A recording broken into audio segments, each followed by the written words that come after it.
వ్యక్తిని కొంతమంది పర్టికులర్గా తెలుగుదేశం పార్టీ మీడియాలో పనిచేస్తున్న జర్నలిస్టులను టార్గెట్ చేసి వాళ్ళకు కొన్ని పేర్లు పెట్టి వాళ్ళకు కొన్ని ట్యాగులు పెట్టి ట్రోల్స్ చేస్తూ ఉంటారు. దాన్ని ఆపేస్తారా, కంటిన్యూ చేస్తారా? ఇప్పుడు ఇంతకుముందు మీరు ఓన్లీ ఎన్ఆర్ఐ ఏదో విదేశాల్లో ఉన్నారు, వీడియోలు చేస్తున్నారు డాక్టర్ గారు అనుకుంటారు. ఇప్పుడు పార్టీకి సంబంధించిన జనరల్ సెక్రటరీ మీరు. గుడ్ క్వశ్చన్ అండి. ఇది నేను కూడా ఆలోచన చేశాను. అంటే ఒకటండి, మీరు మంచి ప్రశ్న అడిగారు. నేను ఏ రోజు కూడా అంటే సమస్యల్ని ఇతివృత్తంగా చేసుకుని నేను మాట్లాడిన తప్పితే వ్యక్తిగతంగా వాళ్ళని ఏదో అనాలని, అండ్ ఆల్సో వాళ్ళు ఆన్ రికార్డ్ ఏదైతే మాట్లాడారో ఆ మాటల్ని ఉటంకిస్తూనే మనం అయితే మాట్లాడాము. ఖచ్చితంగా కొన్ని పేర్లు నేను అగ్రీ అవ్వను. మీరు బూతులు మాట్లాడేది ఇంకేదో, మీరు పెట్టిన పేరే రాంగ్ పేరు కదా, దాన్ని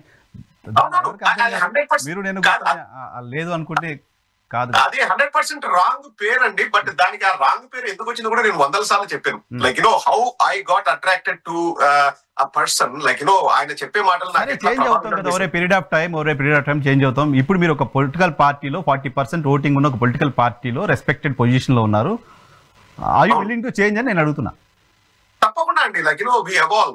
ఒక 25 వయసులో ఉన్నప్పుడు మనకున్న ఆలోచన విధానం వేరుంటుంది, 35కి వచ్చినప్పుడు వేరుంటుంది, 45కి వచ్చినప్పుడు వేరుంటుంది. ఇప్పుడు బాధ్యతలు ఉన్నప్పుడు బాధ్యతలు గుర్తెరిగే ప్రవర్తిస్తాము తప్పకుండా. ఇంకోటి కూడా అండి, నిన్న ఏదో ఒక పాత వీడియోని తీసుకొని సర్క్యులేట్ చేస్తుంటే నేనే, అంటే ఈ పదవి రాకముందు కూడా నేనే, చాలా మంది నాకు ఒక 50 మందో 100 మందో మెసేజ్ పెట్టారు, అన్న నువ్వు రియాక్ట్ అవ్వాలి, అతనే చెప్పాడు ఆ పేరు, నువ్వు రియాక్ట్ అవ్వాలి అంటే నేను చెప్పాను అది పాత వీడియో, నాకు తెలుసు. ఇప్పుడు దాన్ని మళ్ళీ నేను చెప్పాల్సిన అవసరం లేదు. ఎవరో పాత తీసుకొని మళ్ళీ సర్క్యులేట్ చేస్తున్నారు, సో నేను చెప్పాల్సిన అవసరం లేదు. ఇంకోటి కూడా అండి, మనం ఆర్టిఫిషియల్ గా మనము ఏది క్రియేట్ చేయలేము. అంటే అది ప్రజల్లోకి మనం తీసుకెళ్లి ప్రజల మీద రుద్దాలని ఏ రోజు ప్రయత్నం చేయలేదు.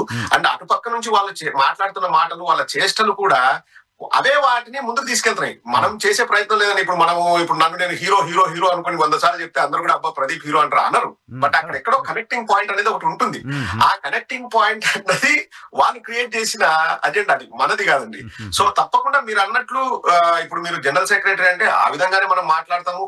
మనము చెప్పాల్సింది తప్పకుండా ఒకటైతే నేను మాత్రం ఆపనండి. ఇప్పుడు తప్పు అని చెప్పకపోతే మనం పెద్ద తప్పు చేసిన వాళ్ళం అవుతాం. ఆ విషయంలో కాంప్రమైజ్ అయితే అవ్వమండి. ఇంకోటి కూడా అంటే నేపథ్యం చూసుకున్నాండి, మాది కడప డిస్ట్రిక్ట్. మాకు అన్న అనడం మీరు చాలాసార్లు మీరు వినింటారు. నేను జగన్మోహన్ రెడ్డి గారు అంటే అది కూడా నాకేదో కొంచెం ఆలోచించి మాట్లాడేది. జగనన్న అనేది నాకు అలవాటు. జగనన్నను కూడా నేను అన్న అని పిలుస్తాను కలిసినప్పుడు. సో మాకు అన్న అక్క అనేది బాగా ఎక్కువ అలవాటు అండి. గారు అని మాట్లాడాలి అంటే కొంచెం మేము ఆలోచించుకుని, అంటే అన్న అక్క ఓకే, గారు అనాల్సిన అవసరం కూడా లేదు, కానీ మళ్ళీ మనం ఆలోచించుకునేలాగా ఉండకూడదు. అది ఎన్ఆర్ఐస్ చాలా మంది వేరే పార్టీలకు సంబంధించిన ఎన్ఆర్ఐస్ కూడా ఉన్నారు. నేను చాలా సందర్భాల్లో నా షోలోకి ఎందుకు తీసుకున్నానంటే వాళ్ళు బయట మాట్లాడుతున్న భాష చూసిన తర్వాత వాళ్ళని పిలిచి మళ్ళీ ఒక జర్నలిస్ట్ కూర్చోబెట్టి మాట్లాడాలంటే ఇబ్బందికరంగా ఉంటుంది. పొలైట్ లాంగ్వేజ్, పాలిష్ లాంగ్వేజ్, జనాలను కన్విన్స్ చేసే లాంగ్వేజ్, ఈవెన్ వాళ్ళు మాట్లాడే కౌంటర్ చేసే లాంగ్వేజ్ కూడా ఉంటాయి. ఆ లాంగ్వేజ్లో వెళ్తే కంటిన్యూస్గా మాట్లాడుకోవడానికి ఈజీగా ఉంటుంది, వైడర్గా రీచ్ ఉంటుంది. ఇక్కడ నేను ఇంతకుముందు కూడా చెప్పానండి, ఒకటి చెప్తాను మీకు, జస్ట్ సందర్భం వచ్చింది కాబట్టి. చిరంజీవి గారి క్లాసిక్ మూవీస్ తీసుకుంటే అండి, లైక్ రుద్రవీణ, స్వయం కృషి, అద్భుతమైన సినిమాలండి, సోషల్ మెసేజ్. కానీ block buster super duper hit సినిమాలు చెప్పండి అంటే గరానా మొగుడు, రౌడీ అల్లుడు. ఎందుకు అంటే ఇప్పుడు మనం మంచి చెప్తామండి, మంచి చెప్పి ఇది మంచి తీసుకోండి అంటే మంచి జనాలు తీసుకునే వాళ్ళు ఉంటారు, కానీ కొద్ది మంది ఉంటారు. నువ్వు ఏదైనా ఒకరిని ఏదైనా విమర్శ చేస్తున్నావు, లేకపోతే మళ్ళీ ఏదే బ్యాక్ టు సేమ్ అండి. మన మీడియాలో మనము ప్రజలకి మెసేజ్ అందించాలి అన్నది వాళ్ళకు ఒక ఒపీనియన్ ఏర్పడుతుంది. ఆ చట్టంలో మనం ఇరుక్కుపోతాం, మనకు తెలియకుండా మనం వెళ్ళిపోతాం, మన ఆడియన్స్ బట్టి మనం లైక్ వీ ట్రావెల్. సో అప్పుడు ఏమైతుందంటే ఒక 5-6 వీడియోలు మనం చేసినప్పుడు ఓకే, ఇప్పుడు మీకు తెలుసండి, మీరు కూడా సోషల్ మీడియాలో ఉన్నారు, యూట్యూబ్ లో ఉన్నారు. ఆ సెన్సేషనిజం అన్నదో లేకపోతే వాడు మన ఛానల్లోకి వచ్చి వెతకాలంటే ఏందన్న ఏం చెప్తాడు, అండ్ ఆల్సో సెటైరికల్ గా చెప్పేది, నేను చెప్పేది ప్రజలకు నచ్చుతుందండి, అది వాళ్ళు కోరుకుంటారు కూడా. సో మనం అసలు ఆపాల్సిన అవసరం లేదు, సెటైర్ పైన అభ్యంతరమే లేదు. సెటైర్ పైన మీరని కదా, నేను పర్టికులర్ మీ గురించి మాట్లాడు, నేను జనరలైజ్ చేసి మాట్లాడుతున్నా. ఎవరైనా సరే పార్టీకి సంబంధించిన వాళ్ళు సెటైర్ పైన అభ్యంతరమే లేదు.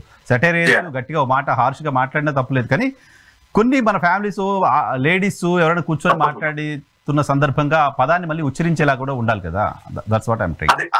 ఆ ఒక్క పదము కూడా అండి నాకు ఇబ్బందిగా అనిపించింది. అతను ఒక మెయిన్ స్ట్రీమ్ మీడియాలో కూర్చొని ఎలా మాట్లాడగలడు అనేటప్పుడే ఆ పర్సన్ ఎవరు నాకు తెలిసిందండి. మనం ఎవరి గురించి మాట్లాడుతున్నాం పబ్లిక్ డిసైడ్ కదండి, కదా.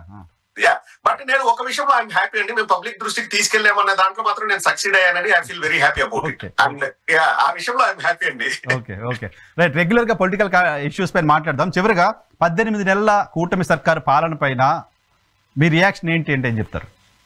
నేను ఇక్కడ చాలా ఫీడ్బ్యాక్ తీసుకుంటానండి. మనకేంటంటే చూసే వ్యూవర్స్ నుంచి వచ్చే feedback is the most valuable feedback. ఇప్పుడు మనం ఏదైనా తప్పు చేస్తే మన వాళ్ళు మొహమాటం లేకుండా అన్న ఇది తప్పు, ఇది మార్చుకొని చెప్తారు.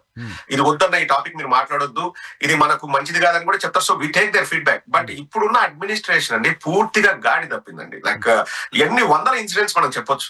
అంటే ఇప్పుడు ఎలా అయిపోయిందంటే రెడ్ బుక్ రాజ్యాంగం వల్ల ఓకే మా నాయకుడే మాకు ఫుల్ ఫ్రీడమ్ ఇచ్చారు, మేము ఏదైనా చెయ్యొచ్చు అన్నది వాళ్ళలో అంతర్లీనంగా వాళ్ళలో ఫిక్స్ అయిపోయారండి వాళ్ళు.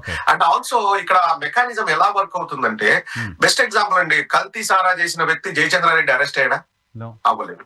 కానీ అతన్ని మళ్ళీ ఏమంటారు, వైఎస్ఆర్ కాంగ్రెస్ పార్టీకి సంబంధించిన మీరు బీఫామ్ ఇచ్చి మీరు పోటీ చేయించి 1.5 సంవత్సరం తర్వాత అధికారులు వాళ్ళు సక్రమంగా పనిచేసి అతన్ని అరెస్ట్ చేసి ఆ బండారం బయట పెడితే మీరు వైఎస్ఆర్ కాంగ్రెస్ పార్టీ తరపునున్నాడు, మేము పొరపాటు చేసి అతను తీసుకుని అంటారే తప్పితే అతను అరెస్ట్ చేశారు అంటే. సో ఒక రకమైన భావన వాళ్ళ కార్యకర్తల్లో ఏం వెళ్ళిపోయిందంటే మనం ఏం చేసినా మన నాయకుడు ఉన్నాడు, అతను మనల్ని కాపాడుతాడు, వ్యవస్థల్ని మనం చెప్పు చేతల్లోకి తీసుకుంటాము అని చెప్పేసి వ్యవస్థలు అన్నింటినీ నిర్వీర్యం చేశారండి. నేను మొన్ననే ఒక ప్రశ్న కూడా అడిగాను, మీరు చూశారు, మీరు యాక్టివ్ గా మీరు అన్ని కూడా చెప్పారు. ఇంతకుముందు జగన్మోహన్ రెడ్డి గారు చెప్పింది గడప గడపకు నాయకుల్ని పంపించి మేము ఇవి ఇస్తా ఉన్నాము వచ్చాయా లేదని జగన్మోహన్ రెడ్డి గారు అడిగారు. ఇప్పుడు చంద్రబాబు నాయుడు గారు కూడా అలాంటి ప్రోగ్రామ్ ఏదో పెట్టారండి. కానీ ఎంతమంది వెళ్ళారు? అనంతపురంకి వెళ్ళి సూపర్ హిట్ అయింది, సూపర్ 6 అన్నారే తప్పితే ఎక్కడ కూడా వాళ్ళు వెళ్ళలేదండి. అంటే ఎందుకు వాళ్ళు వెళ్ళలేకపోతున్నారు? That explains everything. అంటే ప్రజల దగ్గరికి మనం వెళ్తే ప్రజలు మనల్ని ప్రశ్నిస్తారు అని చెప్పేసి వాళ్ళు వెళ్ళట్లేదు. ప్రజల గుండెల్లో జగన్మోహన్ రెడ్డి గారు బలంగా ఉంటే పేపర్ పైన మీడియాలో చంద్రబాబు నాయుడు గారు బలంగా ఉంటారండి. అంటే ఇక్కడ కడపలో ఏది చేయకపోయినా చేసినా అని చెప్తే శ్రీకాకుళంలో ఉన్న వాళ్ళు నమ్ముతారు కదా అన్న భావన చంద్రబాబు నాయుడు గారు 30 ఏళ్ళ నుంచి వారు అదే రాజకీయం చేస్తున్నారు. కానీ ఇక్కడ ఒకటి మనం చూస్తే ఇప్పుడు మీరు ఎక్స్పర్ట్స్, మీకు అన్ని విషయాల మీద అవగాహన ఉంది. ఫైనాన్షియల్ గా ఈ సంవత్సరం ఎన్ని ఇబ్బందులు పడుతుందో రాష్ట్ర ప్రభుత్వం మీకు తెలుసండి. ఫస్ట్ త్రైమాసికం 2 త్రైమాసికాలు కలిస్తేనే మనము సంవత్సరం మొత్తానికి ఎంత అయితే అప్పు చేయాలనుకున్నామో దాని నుంచి అప్పు చేసే రాష్ట్ర ప్రభుత్వం ఆన్ రికార్డ్. ఇంకా నెక్స్ట్ 6 నెలలకి ఎక్కడి నుంచి మనం తీసుకొని వస్తాం? మన ఇష్టం వచ్చింది అప్పు చేసేయడానికి కూడా లేదండి. FRBM నామ్స్ ప్రకారం అప్పు చేస్తాము. దాన్ని మించి కూడా అప్పు చేసే వెసులుబాటు ఏ రాష్ట్రానికి కూడా ఉండదు. మన కూటమి ప్రభుత్వం అధికారంలో కేంద్రంలో ఉన్నా కానీ ఇది కుదరదు. సో ఇప్పుడు రాష్ట్ర ప్రభుత్వం అయితే తీవ్రంగా ఇబ్బంది పడుతుంది. నిన్న నాకు ఒక మెసేజ్ పెట్టారండి ఒక సోదరుడు, అన్న 5వ తేదీ ఈ రోజు ఇప్పటికీ మాకు శాలరీస్ పడలేదన్న. అతను ఆ విషయాన్ని లాస్ట్ మంత్ కూడా మీరు వీడియో చేయండి అన్న అంటే నేను చేయలేకపోయినా ఏదో కుదరక. నిన్న కూడా నాకు సోదరుడు మెసేజ్ పెట్టాడు, అన్న ఈ మంత్ కూడా 5వ తేదీ అయింది మాకు శాలరీస్ పడట్లేదన్న, అసలు శాలరీస్ సక్రమంగా రావట్లేదు అని చెప్పి ఒక సోదరుడు మెసేజ్ పెట్టాడు. మనం ఏంటంటే వాళ్ళ పేర్లు అవి బయటికి చెప్పకూడదు, చెప్పలేము కూడా.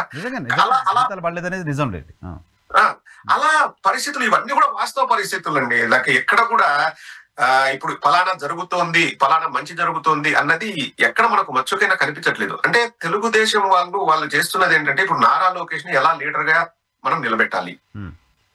ఆ ప్రక్రియలో ఎవరైతే నారా లోకేష్ కు ఫేవర్ ఉన్నారో వాళ్ళంతా మీరు సంపాదించుకోండి, మీరు డబ్బులు తినండి అనే పని జరుగుతుంది. నాకు తెలిసి ఇది ఇంకొక 1.5 year కొనసాగొచ్చండి. ఆ తర్వాత లాస్ట్ 1 year 1.5 year మేము స్ట్రిక్ట్, మేము అది మేము ఇది అని చెప్పేసి మళ్ళీ ఏదైనా చేసే ప్రయత్నం అయితే వాళ్ళు చేస్తారు.